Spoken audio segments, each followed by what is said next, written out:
আমার ফটোটা আজকে ওখানেই থাকার কথা ছিল। যারা ফটো নিয়ে স্বজনরা ওখানে বসে আছে, আমি অত্যন্ত সৌভাগ্যবান। ফটো না হয়ে আজকে আমি এখানে জিন্দা আপনাদের সাথে কথা বলতে পারছি। আমার সহকর্মীদের মধ্যে অনেকেই সেই সৌভাগ্য অর্জন করতে পারেনি এখন, মানে নট ইয়েট ট্রাস্ট। আয়নাগর কেন যেন নেত্র নিউজ নাম দিল, সেটা সবার কাছে মনে লেগে গেল এবং এটা গ্রহণযোগ্য হয়ে গেল। কিন্তু আয়নাগরও তো আয়না নেই। আয়নাগরে যমদূত ছিল, আয়নাগরে মৃত্যুর পরোয়ানা ছিল, সে আয়নাগরে আমরা ছিলাম। তবে যেহেতু একবার নাম হয়ে গেছে, এটা আয়নাগর হিসেবেই মানে দেশে এবং বিদেশে এই সংজ্ঞাটা প্রচার হয়ে গেছে, সেটা থাক। আমাকে একটা সেরকম গুপ্ত গুহায়, মৃত্যু গুহায় নিয়ে গিয়েছিল, আমি পরে দেখেও এসছি। তা আমি তখন যদি আমার চোখ বন্ধ না থাকতো, তাহলে হয়তো আমার কাছে বিশ্বাস হতো না যে এখানে একজন মানুষ থাকতে পারে। তবে রুমের ভিতরে চোখ খোলা থাকতো, এর বাইরে দুনিয়া তো দেখা সম্ভব ছিল না।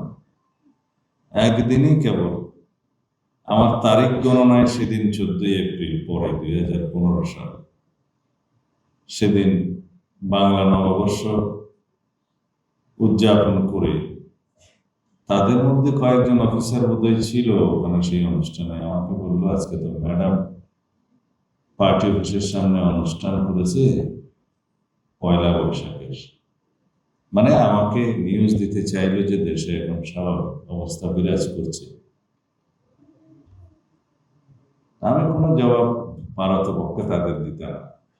সেদিনই একদিন রুমের বাইরে চোখ বন্ধ করে অবস্থা কিছুক্ষণ বসিয়ে রেখেছিল, রুমটা পরিষ্কার করতে হবে সেজন্য। কারণ রুমের মধ্যে একটা নালার মতো জায়গা ছিল, সেখানে একটা ছিদ্র ছিল পেশাব পায়খানা করার জন্য। একটা ওয়াটার ট্যাপ, পানির ট্যাপটা ছিল, ওইটাই সব কাজে ব্যবহার করতে হতো। বিচ্ছু আসতো, পাতলা একটা কম্বল, একটি পাতলা বালিশ, তার মধ্যে অনেক সময় কালো বিচ্ছু পিঠের নিচে নাড়াচাড়া করত, দুর্গন্ধ আসত। বাতাসের কোনো ব্যবস্থা ছিল না। স্টিলের একটা দরজার নিচে কিছু অংশ ফাঁকা খানা পিনা দেওয়ার জন্য, আর উপরে একটু ফাঁকা। তবে বাতাস চলাচলের জন্য 24 ঘন্টা একটা প্যাডেস্টাল ফ্যান রুমের বাইরে চালু থাকতো। শুধুমাত্র খানা পিনা যখন দিত, আমার খাওয়া শেষ না হওয়া পর্যন্ত বসে থাকতো, সেই সময়টা ফ্যানটা বন্ধ থাকতো। রুমের বর্ণনাটা এরকম, 5 ফিট বাই 10 ফিটের মতোই হবে, 10 ফিটের চেয়ে আরো কমও হতে পারে। 2 মাস একদিনের মাথায়, 61 দিনের মাথায় আমাকে বের করে জম টুপি পরিয়ে, কালো চশমা পরিয়ে, গামছা ভিতরে ছিল আরো একটা কয়েক পরত কাপড় পেঁচিয়ে, হাতে গামছা দিয়ে বেঁধে বলা হলো, আজকে আপনাকে এমন একটা জায়গায় নিয়ে যাওয়া হবে, ফিরে আসতে আপনার 2-3 দিন লাগতে পারে। তখনও আমার বিশ্বাস হচ্ছিল না যে তারা আমাকে জিন্দা ছেড়ে দেবে। বলতাম, যদি আমার মৃত্যু হয় এখানে, মানে তারা মেরে ফেলবে সেটা বলতাম না, তাহলে আমার লাশটা আমার পরিবারের কাছে ফেরত দিবে। কোনো উত্তর দিত না। আমি আল্লাহর কাছে সবসময় প্রার্থনা করতাম যে আমাকে, যদি আমার জীবন থাকে, হায়াত থাকে, আমাকে ইমানের সাথে জিন্দেগি দিও, ইমানের সাথে মৃত্যু দিও। আর যদি এখানেই আমার মৃত্যু থাকে, তাহলে আমাকে ইমানের মৃত্যু দিও। দেশের জন্য প্রার্থনা করতাম, দেশের জনগণের জন্য প্রার্থনা করতাম। আমি খুব বিশ্বাসী মানুষ, আমি অনেক কিছু দেখেছি, সেই জন্য অনেক অবিশ্বাসী মানুষকে বলি, যদি কোনো বিশ্বাসী মানুষ আমার সামনে আসে, তাকে বলবো যে আমি শুধু আল্লাহর অস্তিত্ব চোখে দেখিনি, কিন্তু আমি অনুভব করেছি, আমি আরো অনেক কিছু জেনেছি, আমাকে অনেক কিছু দেখিয়েছে আল্লাহ রাব্বুল আলামিন, সেগুলো আমি বাস্তব জীবনে পেয়েছি। কিভাবে কোথায় আমার মুক্তি হবে সবকিছু। এটা হয়তো যারা বিশ্বাস করতে চাইবেন বিশ্বাস করতে পারবেন, অনুধাবনের বিষয়, অনুধাবনের বিষয়। আজকে এখানে আন্তর্জাতিক গুম দিবস, গুমের শিকার ব্যক্তিদের স্মরণে আন্তর্জাতিক দিবস।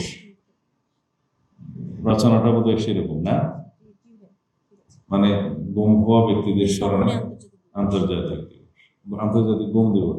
আন্তর্জাতিক দিবস গুম হয়ে যাওয়া ব্যক্তিদের স্মরণে। লম্বা হয়ে গেল। গুম হওয়া ব্যক্তিদের স্মরণে আন্তর্জাতিক দিবস।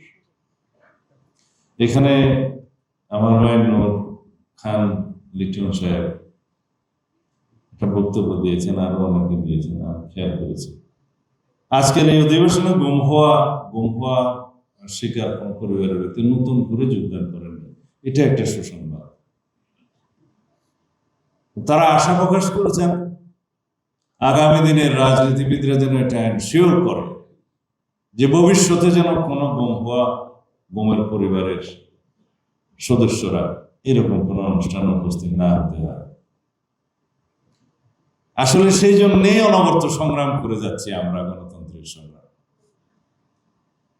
আমি একজন রাজনৈতিক কর্মী হিসেবে আপনাদের সামনে এই কথা বলতে পারি, যদি জনগণ আমাদেরকে ম্যান্ডেট দেয়, ইনশাআল্লাহ এই গুম প্রতিরোধের জন্য, গুমের সংস্কৃতি নিশ্চিহ্ন করার জন্য প্রথমেই আমাদেরকে যা যা করতে হয় আইন প্রণয়ন সহ, এবং সেটা কার্যকর করার জন্য সবকিছু করা হয়।